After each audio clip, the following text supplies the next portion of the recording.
Students, ഇന്ന് നമ്മൾ എടുക്കാൻ പോകുന്ന ചാപ്റ്റർ +2 ബയോഡൈവേഴ്സിറ്റി ആൻഡ് കൺസർവേഷൻ എന്ന് പറയുന്ന ചാപ്റ്റർ ആണ്. അപ്പോൾ നമ്മൾ ഇതുവരെ പഠിച്ച നമ്മുടെ ഈ ഫിസിയോളജി അല്ലെങ്കിൽ ആ ഒരു ടേമിൽ നിന്നും കുറച്ചൊരു വ്യത്യാസമായി കുറച്ച് ജനറൽ അവയർനെസ് തരുന്ന ഒരു ചാപ്റ്ററും കൂടെയാണ് നമ്മളെ ബയോഡൈവേഴ്സിറ്റി ആൻഡ് കൺസർവേഷൻ എന്ന് പറയുന്ന ചാപ്റ്റർ അല്ലെ. നമുക്ക് നോക്കാം എന്തൊക്കെയാണ് ബയോഡൈവേഴ്സിറ്റി ആൻഡ് കൺസർവേഷൻ എന്ന് പറയുന്ന ചാപ്റ്ററിൽ നമുക്ക് പഠിക്കാനുള്ളത്. ഫസ്റ്റ് വൺ നമുക്ക് അറിയുന്നത് വാട്ട് ഈസ് ബയോഡൈവേഴ്സിറ്റി എന്നാണ്. എന്താണ് biodiversity? Bio plus diversity. Bio means എന്താ? ജീവികൾ, ജൈവം അല്ലെ. ഡൈവേഴ്സിറ്റി എന്ന് പറഞ്ഞാൽ വൈവിധ്യമാണ്. ഇപ്പൊ ജൈവ വൈവിധ്യമാണ്, അതായത് വെറൈറ്റീസ് ഓഫ് ലിവിങ് ഓർഗാനിസം അടങ്ങുന്നതാണ് ഒരു ബയോഡൈവേഴ്സിറ്റി എന്ന് പറയുന്നത്. അപ്പൊ എന്താണ് ബയോഡൈവേഴ്സിറ്റി എന്ന് മനസ്സിലായി. ഈ ബയോഡൈവേഴ്സിറ്റി എന്ന് പറയുന്ന പേര് കോയിൻ ചെയ്ത് അല്ലെങ്കിൽ പോപ്പുലറൈസ് ചെയ്തത് എഡ്വേർഡ് വിൽസൺ എന്ന് പറയുന്ന ആളാണ്. ഇനി ബയോഡൈവേഴ്സിറ്റിനെ നമുക്ക് മൂന്നാക്കി ഡിവൈഡ് ചെയ്യാം. Genetic diversity, species diversity, ecological diversity. Clear ആയോ? അതില് എന്താണ് ജെനറ്റിക് ഡൈവേഴ്സിറ്റി? ജെനറ്റിക് ലെവലിലുള്ള ഡൈവേഴ്സിറ്റിയാണ് ജെനറ്റിക് ഡൈവേഴ്സിറ്റി, ജീനിന്റെ ലെവലിലുള്ള ഡൈവേഴ്സിറ്റിയാണ് ജെനറ്റിക് ഡൈവേഴ്സിറ്റി എന്ന് പറയുന്നത്. ലെവൽ ഓഫ് സ്പീഷീസിനെ ബേസ് ചെയ്തിട്ടാണെങ്കിൽ സ്പീഷീസ് ഡൈവേഴ്സിറ്റി, എക്കോസിസ്റ്റത്തിനെ ബേസ് ചെയ്തിട്ടാണെങ്കിൽ എക്കോളജിക്കൽ ഡൈവേഴ്സിറ്റി. ഡീറ്റെയിൽ ആയിട്ട് നമുക്ക് നോക്കാം. ഫസ്റ്റ് വൺ ജെനറ്റിക് ഡൈവേഴ്സിറ്റി ആണ്. എന്താണ് ജെനറ്റിക് ഡൈവേഴ്സിറ്റി എന്ന് പറയുന്നത്? വെറൈറ്റി ഇൻ ജെനറ്റിക് ഇൻഫർമേഷൻ അടങ്ങുന്ന ഒരു ഡൈവേഴ്സിറ്റിയാണ് ജെനറ്റിക് ഡൈവേഴ്സിറ്റി. ഇതിലൂടെ നമുക്ക് ശരിക്കും ഇത്രയും വെറൈറ്റീസ് ഓഫ് ജീനുകൾ ഉണ്ടാവാൻ കാരണം നമ്മുടെ എൻവയോൺമെന്റുമായിട്ടുള്ള ഒരു അഡാപ്റ്റേഷൻ എന്ന് പറയുന്ന നേച്ചർ ഓരോ ആളുകൾക്കും ഉണ്ട്. അതുകൊണ്ടാണ് ഡിഫറെന്റ് വെറൈറ്റീസ് ഓഫ് എന്തുണ്ടാവാൻ കാരണം? ജീനുകൾ ഉണ്ടാവാൻ കാരണം. അതാണ് എന്ത് എന്ന് വിളിക്കുന്നത്? ജെനറ്റിക് ഡൈവേഴ്സിറ്റി എന്ന് പറഞ്ഞ് വിളിക്കുന്നത്. അതിന് എക്സാമ്പിൾ ആയിട്ട് പറയുന്നത് റവർഫിയ എന്ന് പറയുന്ന ഒരു പ്ലാന്റിൽ നിന്നും റാസ്പെറിൻ എന്ന് പറയുന്ന ഒരു ഡ്രഗ് നമ്മൾ ഉണ്ടാക്കിയിട്ടെടുത്തിട്ടുണ്ട്. അത് എല്ലാ സ്ഥലങ്ങളും. അപ്പൊ ഇതിന്റെ പ്രത്യേകത എന്ന് പറയുന്നത് ഇത് ഹൈപ്പർ ടെൻഷന് കൊടുക്കുന്ന ഒരു ഡ്രഗാണ്, വാസോ ഡയലേഷന് വേണ്ടിയിട്ട് കൊടുക്കുന്ന ഒരു ഡ്രഗാണ് ഇതെന്ന് പറയുന്നത്. അത് ജെനറ്റിക് ഡൈവേഴ്സിറ്റിക്ക് എക്സാമ്പിൾ ആണ്. ദെൻ സ്പീഷീസ് ഡൈവേഴ്സിറ്റി ആണ്. സ്പീഷീസ് ഡൈവേഴ്സിറ്റിയുടെ മുന്നേ ഏകദേശം ഒരു 50,000 വെറൈറ്റീസ് ഓഫ് റൈസ്, അതേപോലെ തന്നെ തൗസൻഡ്സ് വെറൈറ്റീസ് ഓഫ് മാംഗോയിലൊക്കെ ഒരുപാട് എന്തുണ്ട്? 1000 വെറൈറ്റീസ് ഓഫ് മാംഗോ ഒക്കെ ജെനറ്റിക് ഡൈവേഴ്സിറ്റിയിൽ വരുന്ന എക്സാമ്പിൾ ആണ്. മാംഗോ എന്ന് പറയുന്ന ഗ്രൂപ്പിൽ തന്നെ ഇത്രയും വെറൈറ്റീസ് ഇല്ലേ. ഇനി അടുത്തത് സ്പീഷീസ് ഡൈവേഴ്സിറ്റി ആണ്. സ്പീഷീസ് ഡൈവേഴ്സിറ്റി എന്ന് പറയുന്നത് ഉദാഹരണത്തിന് നമ്മൾ ഡോഗിന്റെ കാറ്റഗറി എടുക്കാം. ഡോഗില് ഡിഫറെന്റ് ടൈപ്പ് ഓഫ് സ്പീഷീസ് ഉണ്ട്. പഗ് എന്ന് പറഞ്ഞിട്ട്, ജർമ്മൻ ഷെപ്പേർഡ് എന്ന് പറഞ്ഞിട്ട്, ലാബ്രഡോർ എന്ന് പറഞ്ഞിട്ട്, അങ്ങനത്തെ ഒരുപാട് എണ്ണമുണ്ട്. ഇതൊക്കെ അടങ്ങുന്ന ഒരു ഡൈവേഴ്സിറ്റിയാണ് എന്തെന്ന് പറയുന്നത്? Species diversity. പക്ഷെ കുറച്ചൊരു വ്യത്യാസവും ഉണ്ടായിരിക്കും അല്ലെ. അപ്പൊ ഇതിന് എക്സാമ്പിൾ ഈസ്റ്റേൺ ആൻഡ് വെസ്റ്റേൺ ഘട്ടത്തിലെ ആംഫിബിയൻസിന്റെ എക്സാമ്പിൾ ആണ് നമ്മൾ ഇവിടെ ടെക്സ്റ്റിൽ പറഞ്ഞിരിക്കുന്നത്. ഇത് ജസ്റ്റ് അറിയാൻ വേണ്ടി പറഞ്ഞു എന്നേ ഉള്ളൂ. ഇനി എക്കോളജിക്കൽ, എക്കോസിസ്റ്റത്തിന്റെ ബേസിൽ ഓരോ പോണ്ട്, അങ്ങനത്തെ ഓരോ എക്കോസിസ്റ്റത്തിന്റെ ബേസിലുള്ള ഡൈവേഴ്സിറ്റിയാണ് എക്കോളജിക്കൽ ഡൈവേഴ്സിറ്റി എന്ന് പറയുന്നത്. നിങ്ങൾ ടെക്സ്റ്റില് ഓരോ കമ്മ്യൂണിറ്റി ബേസ് ചെയ്ത പോണ്ട്, ടെറസ്ട്രിയൽ അങ്ങനെ പറയുന്ന ഓരോ കമ്മ്യൂണിറ്റി ബേസിലുള്ള ഡൈവേഴ്സിറ്റിയാണ് എക്കോളജിക്കൽ ഡൈവേഴ്സിറ്റി എന്ന് പറഞ്ഞു വിളിക്കുന്നത്. ഇത്രയും നിങ്ങൾക്ക് ക്ലിയർ ആയല്ലോ. ഇതാണ് 3 ലെവൽ ഓഫ് എന്ത് എന്ന് വിളിക്കുന്നത്? ഡൈവേഴ്സിറ്റി എന്ന് പറഞ്ഞു വിളിക്കുന്നത്. ഇനി നമ്മൾ എത്രത്തോളം സ്പീഷീസ് ഉണ്ട് അതിലൊക്കെ ചെറിയ രീതിയിലുള്ള ഒരു കാൽക്കുലേഷൻ ആണ് ഇവിടെ പറയുന്നത്. നമ്മൾ എങ്ങനെയാണ് അല്ലെങ്കിൽ നമ്മളൊരു ഭൂമിയിൽ എത്ര സ്പീഷീസുകൾ ഉണ്ട്, ഇന്ത്യയിൽ എത്ര എന്നൊക്കെ ജസ്റ്റ് ഉള്ള ഒരു കാൽക്കുലേഷൻ ആണ് ഇവിടെ കൊടുത്തിരിക്കുന്നത്.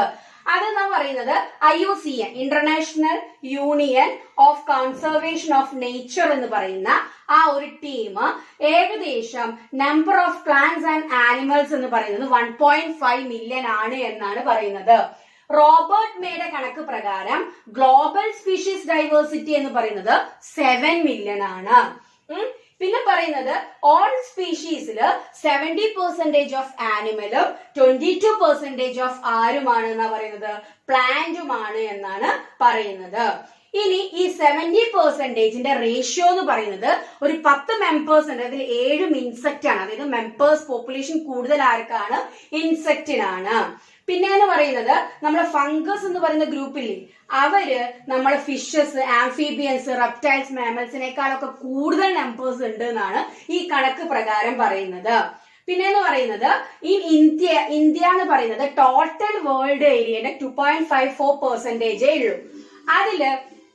അതിൽ ഏകദേശം 8.1% എന്ന് പറയുന്ന ഗ്ലോബൽ സ്പീഷീസ് ഡൈവേഴ്സിറ്റി ആണ്. 35,000 പ്ലാന്റുകളും അതിന്റെ ട്വൈസ് എമൗണ്ട് ഓഫ് എന്തും ഉണ്ടെന്നാണ് കാൽക്കുലേഷൻ. ഇന്ത്യയില് ആനിമൽസ് ഉണ്ട് എന്നാണ് ചെറിയ രീതിയിൽ ഒരു റഫ് കാൽക്കുലേഷൻ എന്ന് പറയുന്നത്.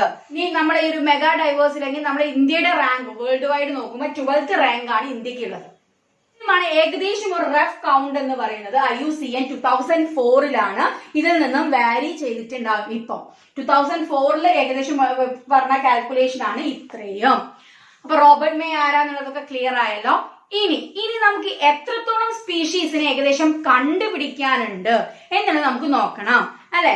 അതില് നമ്മൾ ഈ റോബർട്ട് മേയുടെ എസ്റ്റിമേഷൻ പ്രകാരം തന്നെ ഏകദേശം 1 lakhോളം പ്ലാന്റ്സുകളെയും 3 lakhോളം ആനിമൽസിനെയും നമ്മൾ ഡിസ്കവർ ചെയ്യാതെത്തതുണ്ട്. അത്രയും നമ്മൾ ആള് കണ്ടെത്തേണ്ടതാണ്. It to be described and described എന്നാണ് നമ്മൾ ഈ ഒരു കാൽക്കുലേഷൻ പ്രകാരം പറയുന്നത്. ഇത്രയുമാണ് നമ്മൾ ഏകദേശം ഒരു കണക്കാണ്. ഇപ്പൊ അത് വാരി ചെയ്തിട്ടുണ്ടാവും. 2004 കണക്കാണ്, അത് ശ്രദ്ധിക്കണം. അപ്പൊ ഒന്നൊന്ന് അപ്ഡേറ്റ് ചെയ്തോണ്ടിരിക്കുക. ഇപ്പൊ എങ്ങനെയാണ് നിങ്ങളൊന്ന് ഗൂഗിൾ ചെയ്ത് നോക്കിയാൽ മതി, കിട്ടും ഇപ്പൊ എങ്ങനെയാണ് എന്താണ് എന്നുള്ളത്. ക്ലിയർ ആയല്ലോ. ഇനി നെക്സ്റ്റ് നിങ്ങൾ ടെക്സ്റ്റില് കാണാം ഒരു 3 പൈ ഡയഗ്രാം കാണും. പൈ ഡയഗ്രാം എന്ന് പറയുന്നത് എന്താ? നമ്മള് ഒരു സർക്കിളില് ഇൻഡിവിജ്വലിനെ അറേഞ്ച് ചെയ്യുന്നതിനെയാണ് നമ്മൾ എന്ത് pi diagram. It is A graphical representation തന്നെയാണ് ഈ പൈ ഡയഗ്രത്തിൽ വരുന്നത്. അത് ഒറ്റയ്ക്ക് നോക്കിക്കഴിഞ്ഞാൽ എത്ര പെർസെന്റേജ് ഉണ്ട് എന്നുള്ളതൊക്കെ ക്ലിയർ ആക്കാൻ പറ്റും. അപ്പൊ നിങ്ങൾ ടെക്സ്റ്റ് നിങ്ങൾക്ക് 3 പൈ ഡയഗ്രാം കാണാം. ഒന്ന് ഇൻവെർട്ടിബ്രേഡ് ഉണ്ടാവും, ഒന്ന് വെർട്ടിബ്രേഡ് ഉണ്ടാവും, ഒന്ന് പ്ലാന്റ്സിന്റെ ഉണ്ടാവും. നിങ്ങൾ പേജ് നമ്പർ നിങ്ങൾ 155ാമത്തെ പേജ് നമ്പർ ആണ്. ഒന്ന് എടുക്കാൻ ഞാൻ ബോർഡിൽ വരയ്ക്കുന്നില്ല.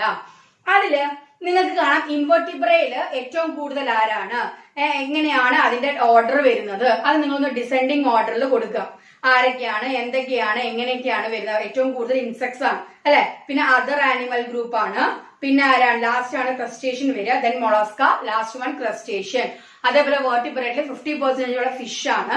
ദെൻ ആരാണ് ബേർഡ്സ്, റെപ്റ്റൈൽസ്, ആംഫീബിയൻസ്. ഏകദേശം അതിന്റെ ഒരു അളവാണ് നിങ്ങളിത് പറഞ്ഞ. ഇത് നിങ്ങൾ ഡിസെൻഡിങ് ഓർഡറിൽ ജസ്റ്റ് ഒന്ന് മാർക്ക് ചെയ്ത് വെക്കുക. അതേമാതിരി പ്ലാന്റ്സിന്റെ കേസിലും ഫംഗൈ, ആൻജിയോസ്പേം അവരുടെ ഏകദേശം ഇത് ഇമ്പോർട്ടന്റ് ആണ്. ഇത് തന്നിട്ട് നിങ്ങളോട് അറേഞ്ച് ചെയ്യാൻ പറയും. ചിലപ്പോൾ ഇതിൽ 1 2 3 4 വരും. അതിൽ 1 മാർക്ക് ചെയ്തിട്ട് ബാക്കി 2 3 4 അറേഞ്ച് ചെയ്യാൻ പറയും. അങ്ങനെയൊക്കെ വരാം. അപ്പൊ ഇത് നിങ്ങൾ ബൈ ഹാർട്ട് ചെയ്തിരിക്കണം. ഈ പിക്ചർ എങ്ങനെയാണ്, ആരൊക്കെയാണ് ഏറ്റവും കൂടുതൽ, ആ ഡിസെൻഡിങ് ഓർഡറിൽ ഒന്ന് നോക്കി വെച്ചാൽ മതി.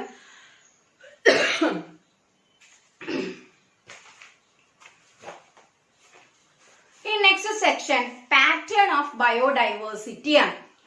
പാറ്റേൺ ഓഫ് ഡൈവേഴ്സിറ്റിയിൽ ഇപ്പൊ ഡൈവേഴ്സിറ്റി എന്ന് പറയുന്ന അല്ലെങ്കിൽ ഡൈവേഴ്സിറ്റി ഒരിക്കലും വേൾഡ് വൈഡ് ആയിട്ട് യൂണിഫോംലി അറേഞ്ച്ഡ് അല്ല.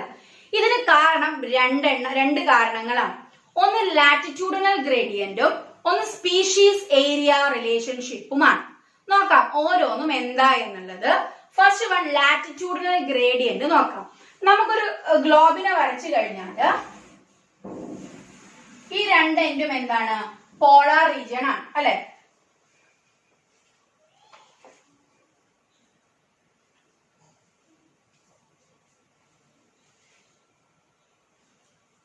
നമുക്കൊരു ഗ്ലോബിനെ വരച്ചു കഴിഞ്ഞാല് നമുക്കറിയാം സെൻട്രലിലുള്ളതാണ് ഇക്വേറ്റർ എന്ന് പറയുന്നത്, രണ്ട് എൻഡുമാണ് പോളാർ റീജിയൻ എന്ന് പറയുന്നത്. നമ്മൾ ഈ ബയോഡൈവേഴ്സിറ്റി കാൽക്കുലേഷൻ പ്രകാരം പോളാർ റീജിയനിൽ നിന്നും താഴേക്ക് പോകും തോറും എന്ത് സംഭവിക്കുന്നു? നമ്മുടെ ബയോഡൈവേഴ്സിറ്റി ബയോഡൈവേഴ്സിറ്റി ഇൻക്രീസ് ചെയ്ത് ഇക്വേറ്ററിലാണ് ഏറ്റവും കൂടുതൽ ബയോഡൈവേഴ്സിറ്റി ദാൻ എവിടെ? പോളാർ റീജിയൻ എന്ന് പറയുന്നതിന്. ഇതിന് പ്രധാനപ്പെട്ട ഒരു 3 കാരണങ്ങളുണ്ട് എന്തുകൊണ്ടാണ് ഇക്വേറ്ററിൽ ഇത്രയും റിച്ച്നെസ് കാണാനുള്ള കാരണം. ഒന്നെന്ന് പറയുന്നത് ഈ ഇക്വേറ്റർ റീജിയനിൽ സോളാർ എനർജി നമുക്ക് ഇനഫ് എമൗണ്ട് കിട്ടും, ഒരു കാരണം. അതുകൊണ്ട് ഇവർക്ക് പ്രൊഡക്ടിവിറ്റി എന്ത് ചെയ്യാം? ഇൻക്രീസ് ചെയ്യിപ്പിക്കാം. രണ്ടാമത്തെ കാരണം ഇവിടെ കാലാവസ്ഥ അല്ലെങ്കിൽ ക്ലൈമറ്റ് എന്ന് പറയുന്നത് പ്രഡിക്റ്റബിൾ ആണ്. പ്രഡിക്റ്റബിൾ എന്ന് പറഞ്ഞാൽ ഏത് സീസൺ ആണ്, ഇന്ന സീസണിൽ എന്തൊക്കെ സംഭവിക്കും എന്നൊക്കെ നമുക്ക് മനസ്സിലാക്കുന്നത്. എല്ലാ സീസൺ പ്രഡിക്റ്റബിൾ ആണ്. പിന്നെ ഗാലക്സിയേഷൻ എന്ന് പറയുന്നത് മഞ്ഞുവീഴ്ച പോലുള്ള സാധനങ്ങളൊക്കെ ഈ പല ഡീഗ്രഡേഷനും കാരണമാവും. അങ്ങനത്തെ ഇവന്റുകളൊന്നും ഈ ഭൂമധ്യരേഖ അല്ലെങ്കിൽ ഇക്വേറ്ററിനോട് അടുപ്പിച്ച് ഉണ്ടാവില്ല. ഈ പ്രധാനപ്പെട്ട 3 റീസൺ കൊണ്ടാണ് ഇക്വേറ്ററിലാണ് ഏറ്റവും കൂടുതൽ എന്തെന്ന് കാണുന്നത്, ബയോഡൈവേഴ്സിറ്റി റിച്ച്നെസ് എന്ന് പറയുന്നത് കാണുന്നത്. നിങ്ങളുടെ പേജ് നമ്പർ അല്ലെങ്കിൽ നിങ്ങളെ ബയോഡൈവേഴ്സിറ്റി പാറ്റേൺ ഓഫ് ബയോഡൈവേഴ്സിറ്റിയിൽ നിങ്ങൾക്ക് കാണാം കറക്റ്റ് അതിന്റെ ഡിഗ്രി ബേസിൽ. നമ്മൾ പറയില്ലേ 0 degree, 23 degree north, 43 degree south എന്നൊക്കെ പറയില്ലേ, ആ ബേസിൽ ക്ലാരിഫിക്കേഷൻ അല്ലെങ്കിൽ നമുക്ക് അതിനെ ക്ലാരിഫൈ ചെയ്ത് തരുന്നുണ്ട്. Pattern of diverse latitudinal gradient എന്ന് പറയുന്ന സെക്ഷനിൽ എടുക്കുക. ഇതൊന്ന് മാർക്ക് ചെയ്ത് വെക്കുക. Tropics 23.5 north to 23 south. 23 ഇത് നോർത്ത് ആൻഡ് സൗത്ത് 23 ഡിഗ്രിയാണ്. ഇവിടെ അതിന്റെ ഇടയിലാണ് പറയുന്നത്. have more species than temperate to polar region. Polar റീജിയനേക്കാൾ ഏറ്റവും കൂടുതൽ സ്പീഷീസ് റിച്ച്നെസ് കാണപ്പെടുന്ന ഒരു ഏരിയയാണ് അത് ഏകദേശം നമ്മൾ ഏത് സ്ഥലം എന്ന് പറഞ്ഞാൽ നമ്മുടെ കൊളംബിയ, ആ സ്ഥലമൊക്കെയാണ് ഇക്വേറ്ററിനോട് എടുത്ത്. അവിടുത്തെ സ്പീഷീസിന്റെ എണ്ണം നോക്കിക്കോളൂ. 1400 species of bird. Why? New York 41.5 degree Celsius നോർത്തില് 100 സ്പീഷീസ് ഓഫ് ഉണ്ടാവുള്ളൂ. ദെൻ ഗ്രീൻലാൻഡ് 71 ഡിഗ്രിയിലേക്ക് പോകും തോറും 56 സ്പീഷീസിലേക്കാക്കി കുറഞ്ഞു. അപ്പൊ കണ്ടില്ലേ, ഇക്വേറ്ററിൽ നിന്നും പോകും തോറും എന്ത് സംഭവിക്കുക, സ്പീഷീസിന്റെ റിച്ച്നെസ് കുറഞ്ഞു വരും. അപ്പൊ ഇക്വേറ്ററിലാണ് സ്പീഷീസ് റിച്ച്നെസ് കൂടുതൽ എന്ന് നിങ്ങൾക്ക് മനസ്സിലായി. ദെൻ ഇവിടെ പറയുന്നത് നമ്മുടെ ആമസോൺ റെയിൻ ഫോറസ്റ്റുകളിലാണ് ഏറ്റവും അബണ്ടന്റ് ആയിട്ട് എന്ത് കാണുന്നത്, സ്പീഷീസ് റിച്ച്നെസ് കാണുന്നത്. അത് ആമസോൺ കാടുകളില്. അവരെയാണ് നമ്മൾ ലെങ്സ് ഓഫ് ദി പ്ലാനറ്റ് എന്ന് പറഞ്ഞ് വിളിക്കുന്നത്. ഇപ്പൊ ഏകദേശം അത് ഒരു 40% നിന്നും ഒരു 6%ലേക്കൊക്കെ താഴ്ന്നു പോയി നമുക്ക് പറയാം, അതിനെ പറ്റി പറയാം. അപ്പൊ ഈ ഏറ്റവും ഗ്രേറ്റർ ബയോഡൈവേഴ്സിറ്റി എന്ന് പറഞ്ഞ ഈ ആമസോൺ കാടുകളാണ്. അവിടെ എത്ര എണ്ണം ഉണ്ട് എന്നുള്ളത് ഒന്ന് അവിടെ എഴുതി വെക്കുക, അല്ലെങ്കിൽ അത് മാത്രം അണ്ടർലൈൻ ചെയ്യുക. ഏകദേശം 40,000 ഓഫ് പ്ലാന്റ്സുകളും 3,000 ഓഫ് ഫിഷുകളും 1,300 ഓഫ് ബേർഡ്സുകളും 427 മാമൽസുകളും 427 ആംഫിബിയൻസും 378 റെപ്റ്റീലിയൻസും ഏകദേശം 120,000 ഓഫ് ഇൻവെർട്ടിബ്രേറ്റും അടങ്ങുന്നതാണ് ആ ഒരൊറ്റ ലെങ്സ് ഓഫ് പ്ലാനറ്റ് എന്ന് പറയുന്ന ആമസോൺ റെയിൻ ഫോറസ്റ്റ് എന്ന് പറയുന്നത്. അപ്പൊ ആ ഗ്രേഡിയന്റിന്റെ ആ യൂണിഫോമിറ്റി അല്ല എന്നുള്ളത് നമുക്ക് മനസ്സിലായി അല്ലെ, നമ്മുടെ ബയോഡൈവേഴ്സിറ്റി എന്ന് പറയുന്നത് അതെന്തുകൊണ്ടോ എന്നുള്ളതും നമുക്ക് മനസ്സിലായി. അടുത്ത സെക്ഷൻ ആണ് എന്ത് കോസ് ചെയ്യുന്നത്, സ്പീഷീസ് ഏരിയ റിലേഷൻഷിപ്പ് എന്ന് പറയുന്ന സംഗതി. ഈ സ്പീഷീസ് ഏരിയ റിലേഷൻഷിപ്പ് കൊണ്ടുവന്നത് ജർമ്മൻ നേച്ചുറലിസ്റ്റ് ആയിട്ടുള്ള അലക്സാണ്ടർ വോൺ ഹംബോൾട്ട് ആണ്. ഇദ്ദേഹം പറയുന്നത് എന്താന്ന് വെച്ചാല് ഏരിയ ഇൻക്രീസ് ചെയ്തതിനനുസരിച്ച് സ്പീഷീസ് റിച്ച്നെസ്സും കൂടുന്നു അപ് ടു ലിമിറ്റ്. ഇപ്പൊ ഉദാഹരണത്തിന് നമ്മളൊരു കാട്ടിലേക്ക് പോവാം, നമ്മൾ ട്രെക്കിങ്ങിന് പോവാണ്. അപ്പൊ നമ്മുടെ കൂടെയുള്ള ഗാർഡ് എപ്പോഴും പറയും, പിന്നെ നിങ്ങളൊരു പറമ്പിക്കുളം സാങ്ച്വറിയിലോ എവിടെയെങ്കിലും പോയി കഴിഞ്ഞാൽ നിങ്ങൾക്ക് പുറമേന്ന് കാണപ്പെടുന്ന നമ്പർ ഓഫ് ആരായിരിക്കും, ഇൻഡിവിജ്വൽസ് ആയിരിക്കും. കുറച്ച് ആനേനെയോ കുറച്ച് മാനിയൊക്കെ. ഉള്ളിലേക്ക് പോകും തോറും നിങ്ങൾക്ക് സ്പീഷീസ് റിച്ച്നെസ് കൂടുതലായിട്ട് കാണും. വീണ്ടും കാടിന്റെ ഉള്ളിലേക്ക് പോകും തോറും അത് മെല്ലെ ലിമിറ്റ് ചെയ്ത് കോൺസ്റ്റന്റിലേക്ക് പോകും. അതാണ് ഇവിടെ പറയുന്നത്. ഏരിയ കൂടുന്നതിനനുസരിച്ച് സ്പീഷീസ് റിച്ച്നെസ് എന്താവും, അപ് ടു ലിമിറ്റ്. അതിനാണ് ഗ്രാഫിക്കൽ റെപ്രസെന്റേഷനിൽ എന്ത് കാണിച്ചത്, ഒരു റെക്ടാങ്കുലർ ഹൈപ്പർബോള എന്ന് പറയുന്ന ഒരു ഗ്രാഫാണ് നമുക്ക് കിട്ടുന്നത്. ബട്ട് ലോഗരിതമിക് സ്കെയിൽ അതെന്താണ്, ഒരു സ്ലോപ്പാണ്. ഇനി ആ ഗ്രാഫ് ഒന്ന് എടുത്ത് നോക്കുക. ഗ്രാഫ് ഞാൻ ഡീറ്റെയിൽ ആയിട്ട് നിങ്ങൾ ടെക്സ്റ്റിലുണ്ട്, അത് നോക്കുക. അതില് റിലേഷൻഷിപ്പ് ഇപ്പൊ എന്താന്നുള്ളത് മനസ്സിലായി. ലോഗരിതമിക് സ്കെയിൽ ആ റിലേഷൻഷിപ്പ് കാണിക്കുന്നതിന്റെ ഇക്വേഷൻ ഇമ്പോർട്ടന്റ് ആണ്, അതുകൊണ്ടാണ് ടെക്സ്റ്റ് എടുക്കാൻ പറഞ്ഞത്. Log S is equal to log C plus log A. S എന്ന് പറഞ്ഞാൽ എന്താണ്, സ്പീഷീസ് റിച്ച്നെസ് ആണ്. എ എന്ന് പറഞ്ഞാൽ എന്താണ്, ഏരിയയാണ്. അതേപോലെ ഈ ഗ്രാഫിൽ നിങ്ങൾക്ക് കാണാം ഒരു Z എന്ന് പറഞ്ഞിട്ടും സി എന്ന് പറഞ്ഞിട്ടും അല്ലെ. Z എന്ന് പറയുന്നത് എന്താണ്, slope of the line. Logarithmic slope of the line ആണ് Z എന്ന് പറയുന്നത്. ക്ലിയർ ആയോ? ഇനി ഇതില് ആ Z എന്ന് പറയുന്നത് ഫോർ ദി സ്മോൾ ഏരിയ ആണെങ്കിൽ അതിന്റെ പോയിന്റ് ആ Z എന്ന് പറയുന്നത് 0.1 to 1.2 ആണ്. ഫോർ സ്മോൾ കോണ്ടിനെന്റ് ആണെങ്കിൽ ഏകദേശം വരുന്നത് 0.6 to 1.2 2 ആണ്. കോണ്ടിനെന്റ് റീജിയനിൽ z ഈസ് ഈക്വൽ ടു എന്ന് പറയുന്നത് ഫോർ സ്മോൾ കോണ്ടിനെന്റ് എന്ന് പറയുന്നത് എത്രയാണ്? ആ സ്ലോപ്പിൽ എത്ര വരെ? 0.6 to 1.2 ആണ്. ഏരിയ ഫോർ സ്മോൾ ഏരിയ ആണെങ്കിൽ 0.1 to 1.2 ആണ്. ഇവിടെ എക്സാമ്പിൾ ആയിട്ട് പറയുന്നത് നമ്മുടെ ട്രോപ്പിക്കൽ റീജിയനിലുള്ള ഈ ഫ്രൂട്ട് ഈറ്റേഴ്സ് ആയിട്ടുള്ള ബേർഡ്സ്, അതേപോലെ സം ടൈപ്പ് ഓഫ് മാമൽസ് ഒക്കെ ഡിഫറെന്റ് കോണ്ടിനെന്റിൽ അതിന്റെ സ്ലോപ്പ് എന്ന് പറയുന്നത് ഏകദേശം 1.15 ആണ്. അപ്പൊ ഏതിലാ വരെ? 0.6 to 1.2 റേഞ്ചിലാണ് അത് വരുന്നത്. അതൊക്കെ സ്പീഷീസ് ഏരിയ റിച്ച്നെസ് കാണിക്കാൻ വേണ്ടിയിട്ട് ഗ്രാഫിക്കൽ റെപ്രസെന്റേഷൻ ആണ്. അത് കണ്ടത് നേച്ചുറലിസ്റ്റിനെ നിങ്ങൾ നേച്ചുറലിസ്റ്റ് ആരാന്നുള്ളതൊന്നും മനസ്സിലാക്കി വെക്കുക. ഇത്രയുമാണ് നമ്മുടെ പാറ്റേൺ ഓഫ് ബയോഡൈവേഴ്സിറ്റിയിൽ പറയാനുള്ളത്. Next, importance of species in biodiversity ആണ്. ഡേവിഡ് ടിൽമാൻ എന്ന് പറയുന്ന ഒരു എക്കണോമിസ്റ്റിന്റെ അഭിപ്രായ പ്രകാരം ഒരു ബയോഡൈവേഴ്സിറ്റി അല്ലെങ്കിൽ ഒരു ബയോഡൈവേഴ്സിറ്റി പ്രോപ്പറായി പോകണമെങ്കിൽ പ്രോപ്പറായി പോകുന്നത് മോർ റിച്ച് അല്ലെങ്കിൽ റിച്ച് ആയിട്ടുള്ള സ്പീഷീസ് ഉള്ള ഏരിയയാണ് ലെസ് ഏരിയയെ അപേക്ഷിച്ച് നോക്കുക. സ്പീഷീസ് ഉള്ളത് കൊണ്ട് അത് സസ്റ്റെയിൻ ചെയ്ത് പോകുമെന്നാണ് പറയുന്നത്. അതാണ് സ്പീഷീസിന്റെ ഇമ്പോർട്ടൻസ് എന്ന് പറയുന്നത്. ഇതേ ഒരു സംഗതി അല്ലെങ്കിൽ ഇതേ ഒരു ഇത് നമ്മുടെ ഒരു എൻറിച്ച് എന്ന് പറയുന്ന ആള് നമ്മുടെ എയറോപ്ലെയിന്റെ റിവേർട്ട് ആയിട്ടാണ് നമ്മുടെ സ്പീഷീസിനെ കണക്കാക്കുന്നത്. എയറോപ്ലെയിൻ എന്ന് പറയുന്നത് ബയോഡൈവേഴ്സിറ്റിയും റിവേർട്ട് എന്ന് പറയുന്ന സാധനം എന്താണ്? സ്പീഷീസുമാണ്. റിവേർട്ട് എന്ന് പറഞ്ഞാൽ ചില സ്ക്രൂ ലൈക്ക് ഒരു സബ്സ്റ്റൻസ് ആണ്. അപ്പൊ ഈ റിവേർട്ടിന്റെ അല്ലെങ്കിൽ റിവേർട്ട് ഒരു ചെറിയ സാധനമാണ്. പക്ഷെ ഈ റിവേർട്ട് ഇല്ലെങ്കിൽ ആ എയറോപ്ലെയിന് പ്രോപ്പറായി ഫംഗ്ഷൻ ചെയ്യാൻ പറ്റില്ല. അതേമാതിരി തന്നെയാണ് ആരും സ്പീഷീസ് എന്ന് പറയുന്ന ആള്. സ്പീഷീസ് ഇല്ലെങ്കിൽ ഒരു ബയോഡൈവേഴ്സിറ്റിക്ക് എന്ത് ചെയ്യാൻ പറ്റില്ല? സസ്റ്റെയിൻ ആയി പോകാൻ പറ്റൂല. അതിന്റെ സ്റ്റെബിലിറ്റിന്റെ കേസിൽ, അതിന്റെ പ്രൊഡക്ടിവിറ്റിയുടെ ബേസിൽ, ആ എക്കോളജിയുടെ ഹെൽത്തിന്റെ ബേസിൽ അവർക്ക് എന്ത് ചെയ്യാൻ പറ്റൂല? റെഗുലർ ആയിട്ട് പോകാൻ പറ്റില്ല. അത്രയും ഇമ്പോർട്ടൻസ് ആർക്ക് ഉണ്ട് എന്നാ പറയുന്നത്? ഒരു സ്പീഷീസിന് ഉണ്ട് എന്നാണ് പറയുന്നത്. ക്ലിയർ ആയല്ലോ? ആ ഹൈപ്പോത്തിസിസിനെയാണ് റിവേർട്ട് ഹൈപ്പോത്തിസിസ് എന്ന് പറഞ്ഞ് വിളിക്കുന്നത്. നെക്സ്റ്റ്, ലോസ് ഓഫ് ബയോഡൈവേഴ്സിറ്റി ആണ്. ഇപ്പൊ നമുക്കറിയാം, നമ്മൾ ഈ എക്കോസിസ്റ്റം ആണെങ്കിലും ഈ മനുഷ്യന്റെ കൈകടത്തലും കാര്യങ്ങളൊക്കെ കണ്ട് ലോസ് ചെയ്യപ്പെടുന്നുണ്ട്. ലോസ് ഓഫ് ബയോഡൈവേഴ്സിറ്റിക്ക് പ്രധാനപ്പെട്ടത് 3 കാരണങ്ങളാണ്. ഒന്നെന്ന് പറയുന്നത് ഓവർ പോപ്പുലേഷൻ ആണ്. രണ്ടാമത്തത് അർബനൈസേഷൻ ആണ്. മൂന്നാമത്തത് ഇൻഡസ്ട്രിയലൈസേഷൻ ആണ്. ഇത് 3ഉമാണ് പ്രധാനപ്പെട്ട എന്തെന്ന് കാരണം നമ്മളൊരു ബയോഡൈവേഴ്സിറ്റി ലോസ് ചെയ്യാനുള്ള കാരണം എന്ന് പറയുന്നത് ഓവർ പോപ്പുലേഷൻ, അർബനൈസേഷൻ, ഇൻഡസ്ട്രിയലൈസേഷൻ. ഇതില് ഏകദേശം നിങ്ങളെ ഇതില് ലോസ് ഓഫ് ബയോഡൈവേഴ്സിറ്റിയിൽ ഇവിടെ തന്നെ കറക്റ്റ് കൊടുത്തിട്ടുണ്ട്. നമ്മളെ ഈ ട്രോപ്പിക്കൽ പസഫിക് ഐലൻഡില് ഹ്യൂമന്റെ കൈകടത്തൽ കാരണം ഏകദേശം അതായത് colonization of tropical Pacific island ഹ്യൂമന്റെ കൈകടത്തൽ കാരണം ഏകദേശം 2000 ഓഫ് സ്പീഷീസ് നേറ്റീവ് ബേർഡ്സ് ഒക്കെ അവിടെ നിന്നും എക്സ്റ്റിങ്ക്ട് ആയിട്ട് പോയിട്ടുണ്ട്. അതേമാതിരി തന്നെ നമ്മൾ വേൾഡ് വൈഡ് ആയിട്ട് ഏകദേശം ഒരു 50,500 സ്പീഷീസോളം എക്സ്റ്റിങ്ക്ട് എന്ന് പറയുന്ന ത്രെറ്റ് ഭീഷണിയിലാണ് ഫേസ് ചെയ്യപ്പെടുന്നുണ്ട്.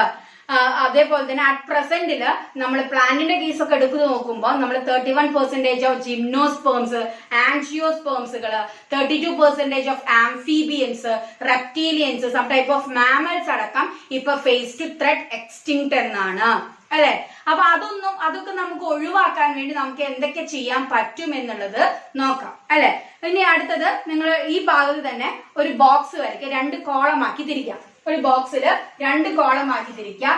എക്സ്റ്റിങ്ഷൻ നടന്നിട്ടുള്ള ആളും അയാളെ ആ എക്സ്റ്റിങ്ക്ട് ആയിട്ട് നടന്നിട്ടുള്ള സ്ഥലത്തിന്റെ പേരും എഴുതാനാണ്. അപ്പൊ ഇവിടെ ഓർഗാനിസം എന്നും ഇവിടെ പ്ലേസ് എന്നും എഴുതാം. ഫസ്റ്റ് വൺ ഡോഡോ ആണ്. ഡോഡോ മൗറീഷ്യസിലായിരുന്നു ഉണ്ടായിരുന്നത്. Then ക്വാഗയാണ്, QUAGGA. ക്വാഗ ആഫ്രിക്കയിൽ നിന്നും എക്സ്റ്റിങ്ക്ട് ആയിട്ട് പോയതാണ്. പിന്നെ തൈലാസിനാണ്, THYLACIN. തൈലാസിൻ അല്ലെങ്കിൽ എക്സ്റ്റിങ്ക്ട് ആയിട്ട് പോയത് ആസ്ട്രേലിയയിൽ നിന്നുമാണ്. Then Stella sea cow, it is extincted in Russia. Then നമ്മുടെ സബ്സ്പീഷീസ് ആയിട്ടുള്ള ആരൊക്കെ? ബാലി, ജവാൻ, കാസ്പിയൻ പോലുള്ള ടൈഗറും എക്സ്റ്റിങ്ക്ട് ആയിട്ട് പോയിട്ടുണ്ട്. ഇത് ഇമ്പോർട്ടന്റ് ആണ്. അപ്പൊ അതുകൊണ്ടാണ് ഇങ്ങനെ ബോക്സ് ആക്കി അവിടെ എഴുതി വെക്കാൻ വേണ്ടി പറഞ്ഞത്. ഇതിലിപ്പോ നമുക്ക് എല്ലാവരും സ്ട്രക്ചറും കാര്യങ്ങളൊക്കെ ആയിട്ടൊന്നും പറയാനില്ല. ഇനി അടുത്തത്, ഒരു ബയോഡൈവേഴ്സിറ്റി ലോസ് ചെയ്താൽ എന്തൊക്കെ പ്രശ്നങ്ങളാണ് ഉണ്ടാകുന്നത്? പ്രൊഡക്ടിവിറ്റി കുറയും അല്ലെ? പ്രൊഡക്ടിവിറ്റി കുറഞ്ഞു കഴിഞ്ഞാൽ പിന്നെ അതേപോലെ തന്നെ ആലിയൻ സ്പീഷീസ് ഇൻവേർഷൻ, അതായത് മറ്റുള്ള ജീവികളൊക്കെ ഇവിടെ കയറി വരാനുള്ള ചാൻസ് കൂടും അല്ലെ? പിന്നെ നമ്മൾ ഈ കാലാവസ്ഥ അല്ലെങ്കിൽ നമ്മൾ ഈ എൻവയോൺമെന്റിന്റെ റെഗുലാരിറ്റിയിലേക്ക് പോകും, അവരെ ഫംഗ്ഷനിങ്ങും കാര്യങ്ങളൊക്കെ. അപ്പൊ ഒരു അത്രയും ഇമ്പോർട്ടന്റ് ആർക്കുണ്ട്? ഒരു ബയോഡൈവേഴ്സിറ്റിക്ക് നമ്മുടെ ഈ വേൾഡില് ഉണ്ട്. ക്ലിയർ ആയോ? ഇനി എങ്ങനെയൊക്കെയാണ് ലോസ് സംഭവിക്കുന്നത്? അത് കോസസ് ഓഫ് ബയോഡൈവേഴ്സിറ്റി ലോസ് ആണ്. 4 എണ്ണമാണുള്ളത്. ആ 4 എണ്ണത്തിന് ഒരുമിച്ച് വിളിക്കുന്ന പേരാണ് ഈവിൾ ക്വാർട്ടറ്റ് എന്ന്. ക്ലിയർ ആയോ? നിങ്ങൾക്ക് ബോറടിക്കുന്നില്ലല്ലോ? നമുക്ക് തുടങ്ങാം അല്ലെ? ബാക്കിയുള്ളതും കൂടി നമുക്ക് അങ്ങോട്ട് പറയാം. അതിൽ ഫസ്റ്റ് വൺ എന്ന് പറയുന്നത് ഹാബിറ്റന്റ് ലോസ് ആൻഡ് ഫ്രാഗ്മെന്റേഷൻ ആണ്. എന്താണ് ഒരു ഹാബിറ്റന്റ് ലോസ് എന്ന് പറയുന്നത്? വാസസ്ഥലം അല്ലെങ്കിൽ അവർ നിൽക്കുന്ന ആ ഒരു സ്ഥലം നശിച്ചു പോവുക അല്ലെങ്കിൽ ഇല്ലാതെയാക്കി പോകുന്നതിനെയാണ് ഹാബിറ്റന്റ് ലോസ് എന്ന് പറയുന്നത്. പിന്നെ ഒരു ബയോഡൈവേഴ്സിറ്റിയിലെ ചില ഫ്രാഗ്മെന്റുകൾ ലോസ് ആയി അല്ലെങ്കിൽ ഒരു സെക്ഷൻ ലോസ് ആയി പോകുന്നതിനെയാണ് ഫ്രാഗ്മെന്റേഷൻ എന്ന് പറയുന്നത്. ആ ഒരു loss it leads to biodiversity loss. ഇത് എന്തിലേക്ക് ലീഡ് ചെയ്യും? ഒരു ബയോഡൈവേഴ്സിറ്റിയുടെ ലോസ് അല്ലെങ്കിൽ ഒരു ബയോഡൈവേഴ്സിറ്റിയുടെ നാശത്തിന് കാരണമാകും. അപ്പൊ എന്താണ് ഹാബിറ്റന്റ് ലോസ് എന്നും എന്താണ് നമ്മുടെ ഫ്രാഗ്മെന്റേഷൻ എന്നും ക്ലിയർ ആയല്ലോ. ഇങ്ങനെ ഈ ഫ്രാഗ്മെന്റേഷൻ ഒക്കെ കാരണം ഞാൻ പറഞ്ഞു, നമ്മുടെ ആമസോൺ റെയിൻ ഫോറസ്റ്റ് 40% ഉള്ളത് ഏകദേശം എത്ര 6%ലേക്ക് ലാൻഡ് സർഫസ് മാറിക്കഴിഞ്ഞു. ഈ ആമസോൺസിന് നമ്മൾ എന്തെന്ന് പറഞ്ഞു വിളിച്ചത്? നമ്മളിപ്പോ നേരത്തെ പറഞ്ഞു, yes, lungs of the planet. അപ്പൊ നിങ്ങൾക്ക് മനസ്സിലാവും നമ്മുടെ അറ്റ്മോസ്ഫിയറിലുള്ള എയറിന്റെയും കാര്യങ്ങളൊക്കെ പൊല്യൂഷൻ ഒക്കെ എങ്ങനെയാണ്, എന്തുകൊണ്ടാണ് വരുന്നത് എന്ന്. മെയിൻ ആയിട്ട് അങ്ങനെ പോകാനുള്ള കാരണം അവിടെ സോയാബീന്റെ കൾട്ടിവേഷൻ അങ്ങനത്തെ കാരണങ്ങൾ കൊണ്ടൊക്കെ നമ്മൾ പല സാധനങ്ങളെയും അവിടെ നിന്ന് എന്തായിട്ടുണ്ട്, ഒഴിവാക്കിയിട്ടുണ്ട്. നെക്സ്റ്റ് ഓവർ എക്സ്പ്ലോയിറ്റേഷൻ ആണ്. അതായത് ബയോഡൈവേഴ്സിറ്റിയെ നമുക്ക് നീഡാക്കാം, പക്ഷെ അത് ഗ്രീഡ് ആക്കരുത്. കാരണം നമ്മൾ ഓവർ ആയിട്ട് അതിനെ എന്ത് ചെയ്യുക, ചൂഷണം ചെയ്യുക. അത് എന്തിലേക്ക് ലീഡ് ചെയ്യും? ബയോഡൈവേഴ്സിറ്റിയുടെ നാശത്തിന് കാരണമാകും. നെക്സ്റ്റ് എന്ന് പറയുന്നത് അങ്ങനെയാണ് passenger pigeon, some type of marine fishes ഒക്കെ എക്സ്റ്റിങ്ക്ട് ആയിട്ട് പോവാനുള്ള കാരണം. നെക്സ്റ്റ് ഏലിയൻ സ്പീഷീസ് ഇൻവേർഷൻ ആണ്. അതായത് മറ്റുള്ള ഏലിയൻസ് എന്ന് പറഞ്ഞാൽ അന്യഗ്രഹ അല്ലെങ്കിൽ അന്യജീവികളാണ്. അവര് നമ്മളെ ഈ ഒരു എക്കോസിസ്റ്റത്തിലേക്ക് കടന്നു കഴിഞ്ഞാല് അല്ലെങ്കിൽ നമ്മളൊരു ബയോഡൈവേഴ്സിറ്റിയിലേക്ക് കടന്നു കഴിഞ്ഞാല് എന്ത് ചെയ്യും? ബാക്കിയുള്ള നേറ്റീവ് ആയിട്ടുള്ള ആളുകൾക്കൊക്കെ അവിടെ നാശം സംഭവിക്കുകയും ഇവരവിടെ സസ്റ്റെയിൻ ചെയ്യുകയും ചെയ്യും. It leads to biodiversity loss. ഇപ്പൊ ഉദാഹരണത്തിന് ഞാൻ പറയുകയാണെങ്കിൽ നമ്മൾ ആഫ്രിക്കൻ കട്ട് അല്ലെങ്കിൽ ആഫ്രിക്കൻ മുഴു എന്ന് പറയുന്നത് നിങ്ങൾ കേട്ടിട്ടുണ്ടോ അല്ലെ? അതിനെ നമ്മള് നീൽ പേർച്ച് എന്ന് പറയുന്നത് ഇതിന്റെ എക്സാമ്പിൾ തന്നെ പറയാം. നീൽ പേർച്ച് എന്ന് പറയുന്ന ഒരു പ്രൊഡേറ്റർ ഫിഷിനെ നമ്മൾ വിക്ടോറിയ ലേക്കിലേക്ക് ഇട്ട് അപ്പം ഏകദേശം 200ഓളം ചെറിയ നേറ്റീവ് ആയിട്ടുള്ള സ്പീഷീസുകൾ എന്ത് ചെയ്തിട്ട് പോയിട്ടുണ്ട് എന്നാ പറയുന്നത്? നഷ്ടപ്പെട്ടു പോയിട്ടുണ്ട് എന്നാ പറയുന്നത്. അതേപോലെ നമ്മളെ പോണ്ടിലൊക്കെ സാധാ മുഴു ഉണ്ടാവും അല്ലെ? അപ്പൊ ഈ ആഫ്രിക്കൻ മുഴുവൻ അതിലേക്ക് ഇൻസേർട്ട് ചെയ്തോടെ നമ്മൾ ആ നേറ്റീവ് ഉള്ള ആ ഒരു കട്ട്ഫിഷ് ഒക്കെ എന്തായി അവിടെ കുറയുകയും ഇവരെണ്ണം കൂടുകയും ചെയ്യും. അപ്പൊ ആ ബയോഡൈവേഴ്സിറ്റി അവിടെ നശിച്ചില്ലേ? അതാണ് ഈ ഏലിയൻ സ്പീഷീസ് ഇൻവേർഷൻ എന്ന് പറയുന്നത്. നെക്സ്റ്റ് നമ്മള് ഇതാണ് കോ എക്സ്റ്റിങ്ഷൻ ആണ് 4ാമത്തത്. അതായത് ചില എല്ലാ ബയോഡൈവേഴ്സിറ്റിയിലും ഒരാളെ ഡിപ്പെൻഡ് ചെയ്ത് മറ്റാൾ ജീവിക്കുന്നുണ്ടാവും. അപ്പൊ ആ ഡിപ്പെൻഡ് ചെയ്യുന്ന ആൾ അവിടെ നശിച്ചു പോയി കഴിഞ്ഞാൽ അവർക്ക് എന്ത് ചെയ്യാൻ പറ്റില്ല, ലീവ് ചെയ്യാൻ പറ്റില്ല, അവരും അവിടുന്ന് നശിച്ചു പോകും അല്ലെ?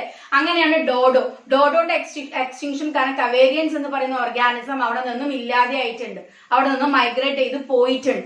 ഇതൊക്കെയാണ് പ്രധാനപ്പെട്ട എന്തിന് കാരണം എന്ന് പറയുന്നത്, ഒരു ബയോഡൈവേഴ്സിറ്റി ലോസിന് കാരണം. ഇനി നെക്സ്റ്റ്, ഒരു ബയോഡൈവേഴ്സിറ്റിയെ എന്തിനു വേണ്ടിയിട്ടാണ് നമ്മൾ അല്ലെങ്കിൽ എന്തിനു വേണ്ടിയിട്ടാണ് നമ്മൾ പ്രൊട്ടക്ട് ചെയ്യേണ്ടത്, അല്ലെങ്കിൽ റീസൺ ഫോർ ബയോഡൈവേഴ്സിറ്റി കൺസർവേഷൻ ആണ് നമുക്ക് അടുത്തത് പറയണം. അത് 3 കാറ്റഗറിയിലാണ്. ഒന്ന് narrowly utilitarian, then broadly utilitarian, then ethical argument. ഇങ്ങനെ 3 രീതിയിലാണ് നമ്മൾ റീസൺ ആയിട്ട് അല്ലെങ്കിൽ റീസൺ ഫോർ ബയോഡൈവേഴ്സിറ്റി കൺസർവേഷൻ എന്ന് പറയുന്നത്. അതില് ഇവിടെ പറയുന്നത് നാരോലി യൂട്ടിലിറ്റേറിയൻ ആർഗ്യുമെന്റ് എന്ന് പറഞ്ഞാൽ അതൊരു പേഴ്സണൽ നീഡാണ്.